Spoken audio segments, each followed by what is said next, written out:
During the early quarter of this year, parents and students were surprised by the Commission on Higher Education's Memorandum No. 5, dubbed as the Philippine Main Education Highway.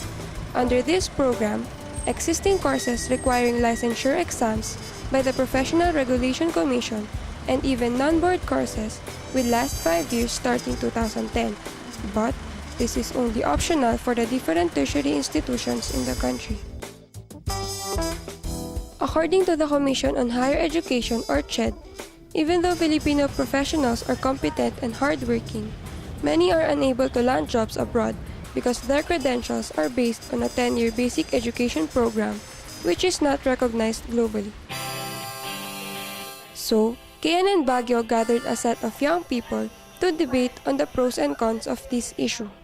We, on the affirmative side, firmly believe that we have to implement 5 years learning in college. We need to enhance and develop our educational system here in the Philippines. In this way, it will help students to develop and enhance their intelligence and capabilities to be more competent in the global market. Our group or our side firmly believe that the proposed 1-year extension for college education is not necessary with the following arguments. Number one, it doesn't necessarily mean that the more you stay in college, you are having quality education. Nowadays, we all know that we are experiencing global crisis. So it is economically unwise. So, bale, in other countries, their basic education is 11 years. So, yung elementary nila, 7 until grade 7, diba? Tapos yung sa atin lang, until grade 6 only. So, bale, parang it's like normal for us to add 1 year more in college because it's like our,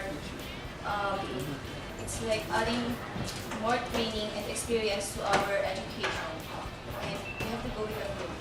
In my opinion, I don't think we need to add 1 more year in the education system. But what I think is what you need to do is improve the quality of education.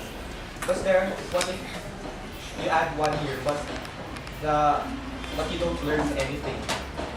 You're just wasting your money for your tuition fee. But what we're trying to emphasize is that with longer education, you can have helps you in landing a job much easier.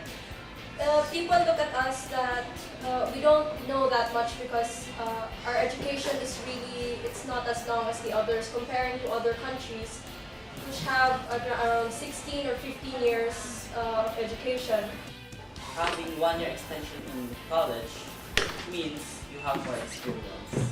No, it's not. Because there are a lot of blue-collar jobs, as I have said a while ago, especially Tesla. They only have months, but then they got hired already. So how's that? We Filipinos are not actually aiming for domestic helpers only for welding something, but we're also aiming for some titles abroad.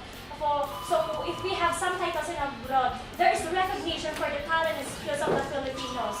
My point here is that instead of our government to be proposing for additional 1 year of education, why don't we spend on the standardization of education? Like for example, regulating the mushroom sprouting universities who are just coming up for economic or business purposes.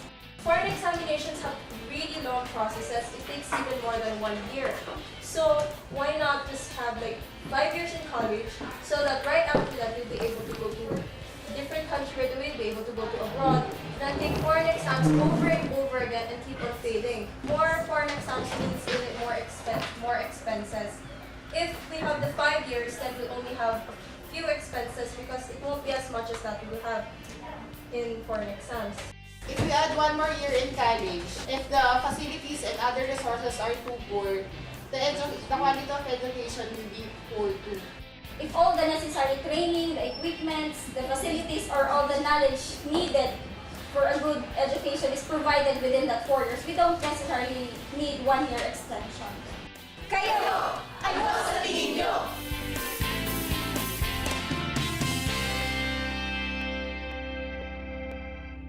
Ang Kabataan Express ay hatid sa inyo ng UNICEF.